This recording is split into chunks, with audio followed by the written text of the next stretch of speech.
Hello friends, welcome to WiFi study. दोस्तों, स्वागत करता हूँ आप सभी का WiFi study part fun academy पर।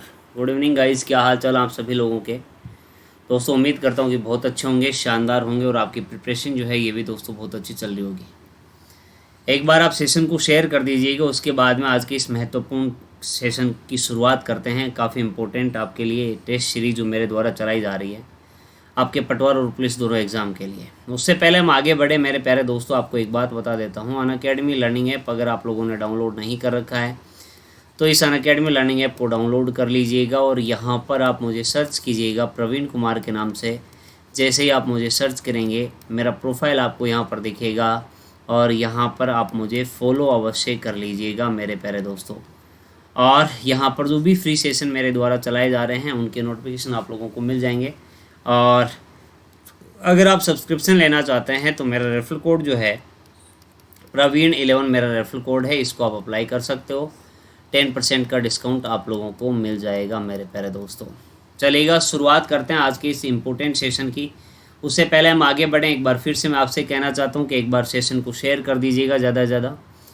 सबसे पहला प्रश्न आपके सामने आता है, क्या अलवर भरतपुर मेव आंदोलन के नेतृत्वकर्ता कौन थे?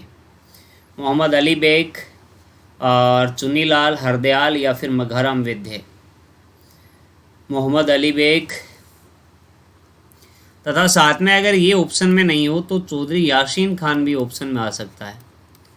चौधरी यासीन खान। मोहम्मद अली बेग को मोहम्मद हादी भी कहा जाता है, जिन्होंने अंजुमन खादिम उल इस्लाम नामक संगठन की स्थापना की थी। अंजुमन खादिम उल इस्लाम नामक संगठन की स्थापना यहाँ पर हुई थी। और मेव आंदोलन जो हुआ था ये भी एक कृषक आंदोलन था, आपको पता होगा। जंगली सूरों से यहाँ के किसान परेशान थे।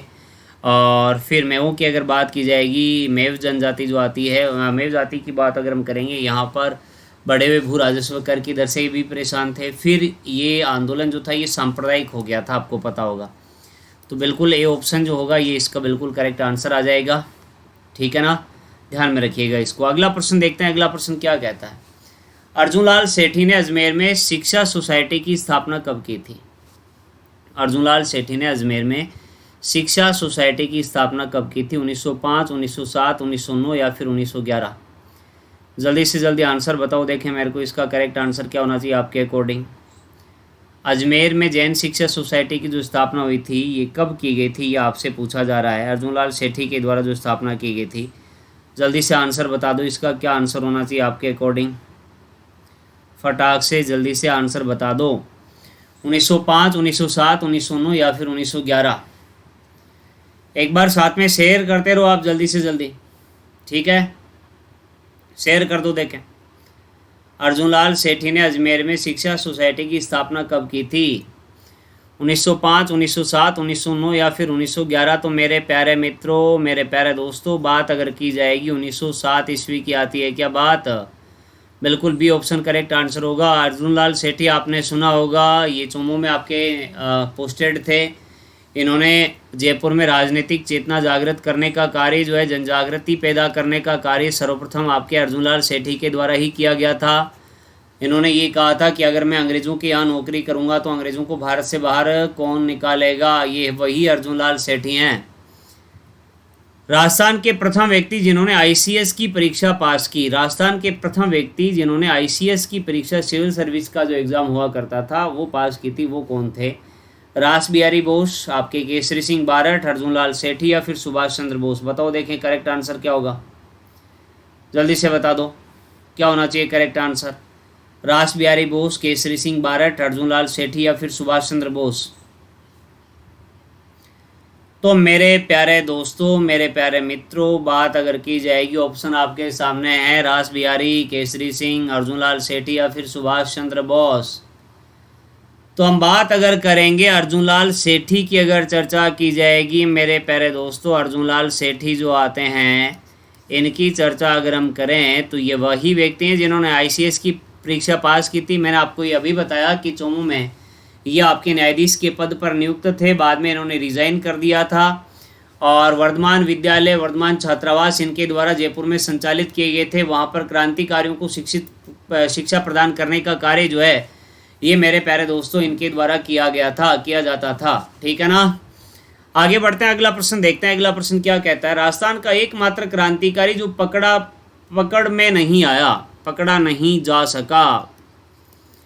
राजस्थान का एकमात्र क्रांतिकारी जो पकड़ा नहीं जा सका, ये आपको बताना है। जल्दी से जल्दी आंसर बताओ। देखें, जोरावर सिंह, प्रताप सिंह, फतेह सिंह या फिर केसरी सिंह। राजस्थान का एकमात्र क्रांतिकारी जो पकड़ा नहीं जा सका, जोरावर सिंह, प्रताप सिंह, फतेह सिंह या फिर केसरी सिंह। करेक्ट आंसर क्या हो जाएगा इसका? जल्दी से फटाक से आंसर बता दो। देखें, हाँ जी मेरे प्यारे दोस्तों, जल्दी से जल्दी आंसर बताओ। राजस्थान का एकमात्र क्रांतिकारी जो पकड़ा नहीं जा सका, जोरावर सिंह, प्रताप सिंह, फतेह सिंह या फिर केसरी सिंह। जल्दी से जल्दी आंसर बताओ। देखें, तो मेरे प्यारे दोस्तों जोरावर सिंह की अगर बात करेंगे, जोरावर सिंह बारठ आते हैं क्या? और इनको मेरे प्यारे दोस्तों कहा जाता है राजस्थान का चंद्रशेखर आज़ाद। राजस्थान का चंद्रशेखर आज़ाद किसको कहते हैं? तब आप कहेंगे राजस्थान का चंद्रशेखर आज़ाद जोरावर सिंह बारठ को ही कहा जाता है। इसका मतलब ए ऑप्शन इसका बिल्कुल करेक्ट आंसर होगा। ये जीते जी अंग्रेजों के हाथ नहीं आए थे। अगला प्रश्न देखते हैं। अगला प्रश्न क्या कहता है, राजस्थान का सबसे छोटी उम्र में शहीद होने वाला स्वतंत्रता सेनानी कौन सा था? जोरावर सिंह बारठ, अमीर चंद, प्रताप सिंह बारठ या फिर फतेह सिंह। क्या होगा करेक्ट आंसर? राजस्थान का सबसे छोटी उम्र में शहीद होने वाला स्वतंत्रता सेनानी कौन था? जोरावर सिंह, अमीर चंद, प्रताप सिंह या फिर फतेह सिंह। जल्दी से जल्दी बताओ। देखें,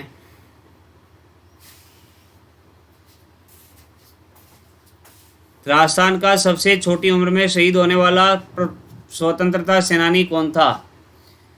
जोरावर सिंह, अमीर चंद, प्रताप सिंह या फिर फतेह सिंह। आंसर क्या होगा आपके अकॉर्डिंग?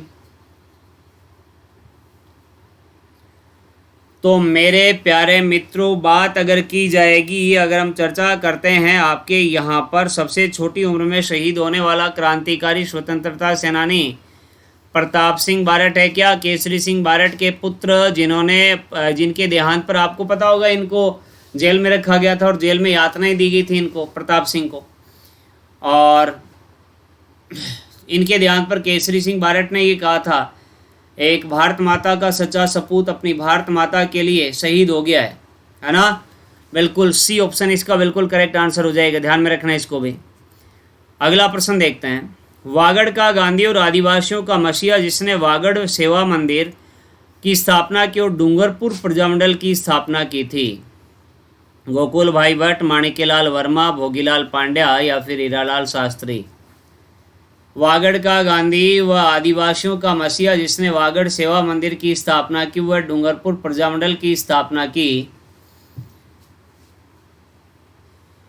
कौन थे वो? गोकुल भाई भट्ट, माणिक्यलाल वर्मा, भोगीलाल पांड्या या फिर हीरालाल शास्त्री। क्या होगा? जल्दी से जल्दी आंसर बताओ। देखें, क्या आंसर होना चाहिए आपका? गोकुल भाई भट्ट, माणिक्यलाल वर्मा, भोगीलाल पांड्या या फिर आपके हीरालाल शास्त्री। तो मेरे प्यारे दोस्तों बात अगर की जाएगी, हम अगर चर्चा यहाँ पर करें, क्या भोडू आया, ये वैसी मैंने ट्रिक आपको बताई थी क्या? बिल्कुल बताई थी। तो भोगीलाल पांड्या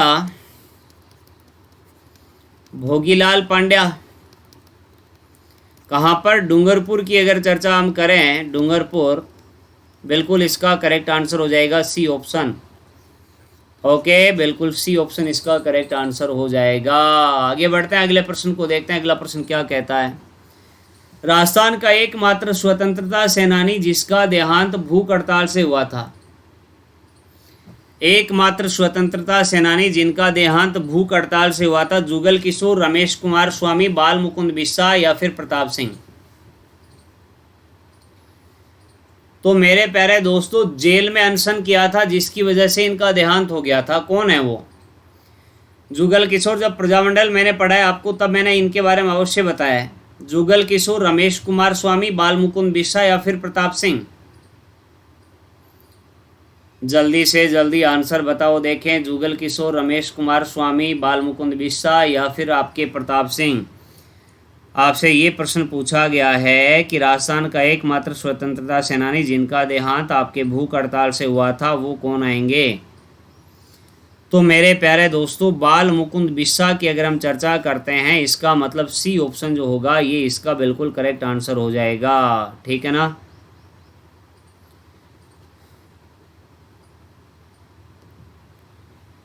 अगला प्रश्न देखें क्या? अगला प्रश्न देखते हैं, शेयर करते रहो एक बार दबा के। कबीर पाठशाला की स्थापना किसने की थी? स्वामी गोपाल दास, जमनालाल बजाज, गोकुल भाई या फिर भोगीलाल पांड्या? कबीर पाठशाला की स्थापना जो है ये मेरे प्यारे दोस्तों किसके द्वारा की गई थी, है ना। उससे पहले मैं आपको आगे बढ़ूँ एक बात और फिर बता देता हूँ, अनअकैडमी लर्निंग ऐप अगर आप लोगों ने डाउनलोड नहीं कर रखा है इसको डाउनलोड कर लेना मेरे प्यारे दोस्तों। और यहाँ पर प्रवीण कुमार के नाम से मुझे सर्च कीजिएगा, प्रवीण कुमार। और जैसे ही मुझे सर्च करेंगे मेरा प्रोफाइल आपके सामने यहाँ पर आएगा और यहाँ पर आप मुझे फॉलो अवश्य कर लीजिएगा। क्या कर लेना? फॉलो कर लेना, ताकि आपके पास में फ्री क्लासेस के नोटिफिकेशन जो हैं ये मेरे प्यारे दोस्तों आप लोगों को मिल जाएं। तो कबीर पाठशाला की स्थापना जो है ये मेरे प्यारे दोस्तों आपके यहाँ पर किसके द्वारा? स्वामी गोपाल दास के द्वारा की गई थी। बिल्कुल ए ऑप्शन जो होगा ये इसका बिल्कुल करेक्ट आंसर हो जाएगा। आगे बढ़ते हैं, अगले प्रश्न को देखते हैं। अगला प्रश्न क्या कहता है? महेंद्र कुमार, मदन पराजय व पार्श्व यज्ञ आदि मुख्य कृतियां किसकी हैं? महेंद्र कुमार, मदन पराजय व पार्श्व यज्ञ आदि मुख्य कृतियां जो आती हैं किसकी हैं? अर्जुनलाल सेठी, गोपाल सिंह खरवा, मोतीलाल तेजावत या फिर इनमें से कोई नहीं? जल्दी से जल्दी आंसर करो देखें।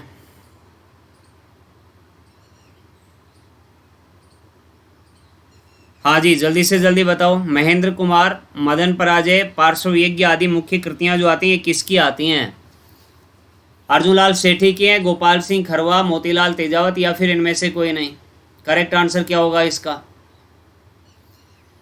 तो मेरे प्यारे मित्रों, मेरे प्यारे दोस्तों, अर्जुनलाल सेठी इसका बिल्कुल करेक्ट आंसर हो जाएगा। ए ऑप्शन इसका बिल्कुल करेक्ट आंसर हो जाएगा, ध्यान में रखिएगा इसको। अगला प्रश्न देखते हैं। अगला प्रश्न क्या कहता है? वनस्थली विद्यापीठ की स्थापना किसने की थी जो वर्तमान में टोंक जिले में जो पहले जीवन कुटीर के नाम से जाना जाता था? ये तो सभी बच्चे आसानी के साथ में बता सकते हैं। जयपुर में ये प्रसिद्ध प्रमुख क्रांतिकारी आपके रहे हैं और काफ़ी योगदान इनका रहा है। प्रजामंडल की बात हमने की, प्रजामंडल के अध्यक्ष भी ये रहे। जमनालाल बजाज, हीरालाल शास्त्री, अर्जुनलाल सेठी या फिर इनमें से कोई नहीं? वनस्थली विश्वविद्यालय की स्थापना किसने की थी जो वर्तमान में टोंक जिले में है, जो पहले जीवन कुटीर के नाम से जाना जाता था? जमनालाल बजाज, हीरालाल शास्त्री, अर्जुनलाल सेठी या फिर इनमें से कोई नहीं? इसको पहले जीवन कुटीर के नाम से जाना जाता था, ये आपसे पूछा जा रहा है। जल्दी से जल्दी आंसर बताओ देखें। वनस्थली विश्वविद्यालय की स्थापना किसने की थी जो वर्तमान में टोंक जिले में है, जो पहले जीवन कुटीर के नाम से जाना जाता था? जमनालाल बजाज, हीरालाल शास्त्री, अर्जुनलाल सेठी या फिर इनमें से कोई नहीं? तो मेरे प्यारे मित्रों, बात अगर की जाएगी हीरालाल शास्त्री की बात, बिल्कुल बी ऑप्शन करेक्ट आंसर आएगा। क्या? हीरालाल शास्त्री जिन्होंने 1942 में जेंटलमैन एग्रीमेंट कर लिया था, जिससे कुछ सदस्य नाराज भी हो गए थे और उन्होंने आपके बाबा हरिश्चंद्र के नेतृत्व में आज़ाद मोर्चे का गठन कर दिया था। याद आ रहा होगा आपको। अगला प्रश्न, मेवाड़ प्रजामंडल की स्थापना माणिक्यलाल वर्मा ने कब की थी? मामे के शहर में धोलीज्वाला, ऐसी मैंने एक ट्रिक बताई थी आपको।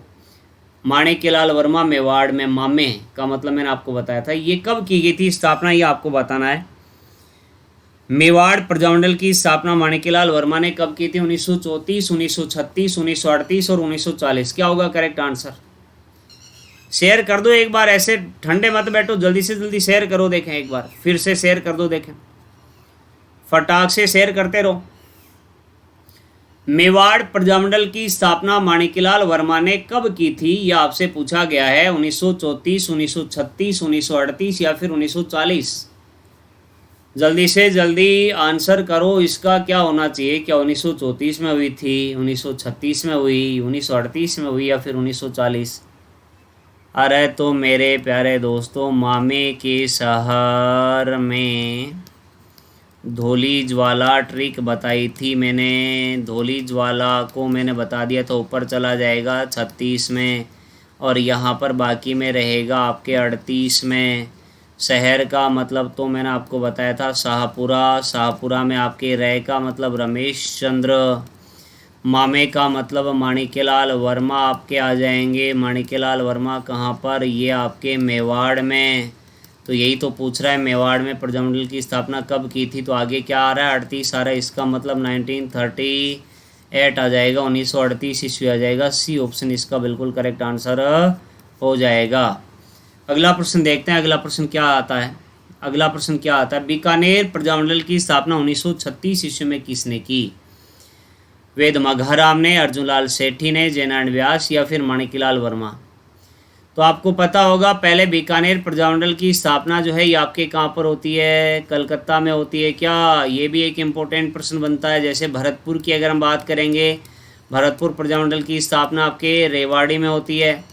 समझिए ना मेरी बात। और इसी प्रकार जैसलमेर प्रजामंडल की अगर बात की जाएगी, जैसलमेर प्रजामंडल की स्थापना आपके जोधपुर में होती है। ये सारी बातें मैंने आपको बताई थी, लेकिन किसने की है ये पूछा जा रहा है। 1936 ईस्वी में आपके बीकानेर प्रजामंडल की स्थापना। वेद मघाराम, अर्जुनलाल सेठी, जयनारायण व्यास, या फिर माणिक्यलाल वर्मा? बताओ, देखें क्या होगा करेक्ट आंसर। फटाक से जल्दी से बता दो मेरे को, आंसर क्या होना चाहिए। तो मैंने आपको एक ट्रिक बताई थी, वेद बिका 36 में। वेद बिका 36 में, 36 में का मतलब 1936। बिका का मतलब क्या हो गया? इसका मतलब हो गया बीकानेर। और वेद का मतलब क्या हो गया? मघाराम वेद्य। मघाराम वेद्य। तो बिल्कुल मेरे प्यारे दोस्तों, वेद मघाराम की बात अगर हम करेंगे, ए ऑप्शन की अगर बात की जाएगी, बीकानेर प्रजामंडल की स्थापना जो है ये आपके 1936 ईस्वी में वेद मघाराम के द्वारा की गई थी। ए ऑप्शन इसका बिल्कुल करेक्ट आंसर हो जाएगा। आगे बढ़ते हैं, अगले प्रश्न को देखते हैं। अगला प्रश्न क्या कहता है? 1944 ईस्वी में डूंगरपुर प्रजामंडल की स्थापना व 1935 ईस्वी में हरिजन सेवा समिति की स्थापना किसने की थी? लो सीधा सा प्रश्न है ये। तो डूंगरपुर प्रजामंडल का संस्थापक अगर आपको पता है तो 1935 का जो संगठन आता है हरिजन सेवा समिति, उसका संस्थापक भी आपको पता है। माणिक्यलाल वर्मा, मोतीलाल तेजावत, भोगीलाल पांड्या, या फिर आपके दयानंद सरस्वती? जल्दी से जल्दी आंसर बताओ, देखें क्या होना चाहिए आपका इसमें। फटाक से जल्दी से आंसर बता दीजिए, क्या आंसर आपका यहाँ पर होगा। 1944 ईस्वी में डूंगरपुर प्रजामंडल की स्थापना व 1935 ईस्वी में हरिजन सेवा समिति की स्थापना किसने की थी?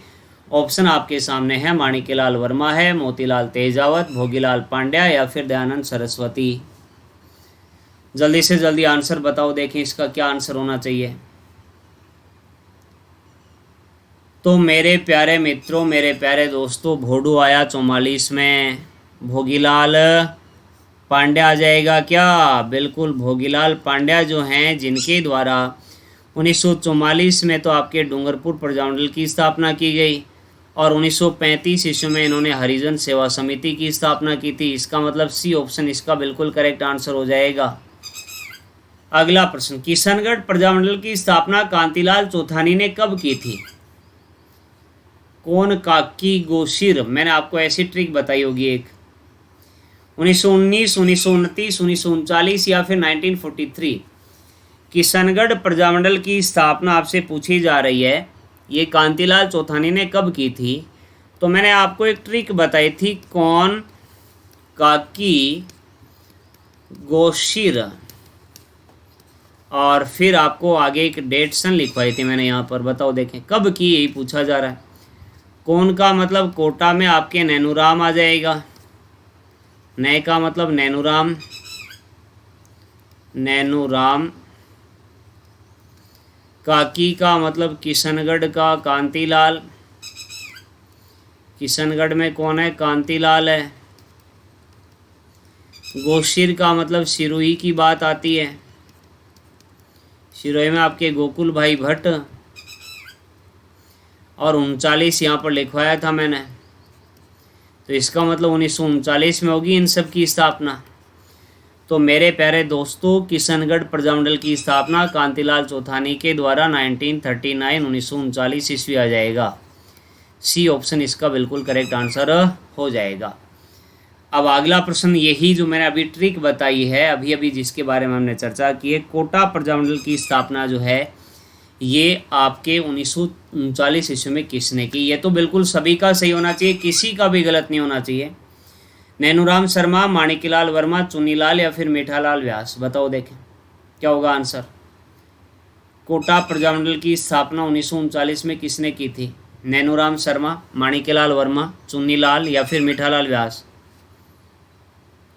अरे तो अभी अभी बताया कौन कौन में आ गया ना 1939 में कोटा में आपके नैनू राम। तो मेरे प्यारे मित्रों, पहला ही ऑप्शन आपके सामने था नैनूराम शर्मा, बिल्कुल करेक्ट आंसर होगा नैनूराम शर्मा। एक बार फिर से बता देता हूँ, अनअकैडमी लर्निंग ऐप डाउनलोड नहीं है तो इसको डाउनलोड कर लेना, और यहाँ पर आप मुझे प्रवीण कुमार के नाम से सर्च कर लेना। किसके नाम से?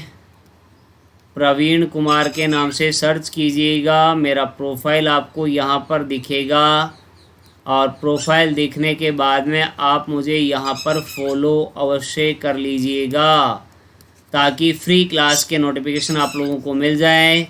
और अनअकैडमी लर्निंग ऐप पर अगर आप सब्सक्रिप्शन लेना चाहते हैं तो मेरा रेफरल कोड प्रवीण11 मेरा रेफरल कोड है, इसको आप अप्लाई कर सकते हो। 10% का डिस्काउंट आप लोगों को मिल जाएगा। इस मेहनत करते रहिएगा, सफलता आपको अवश्य प्राप्त हो जाएगी। Thank you.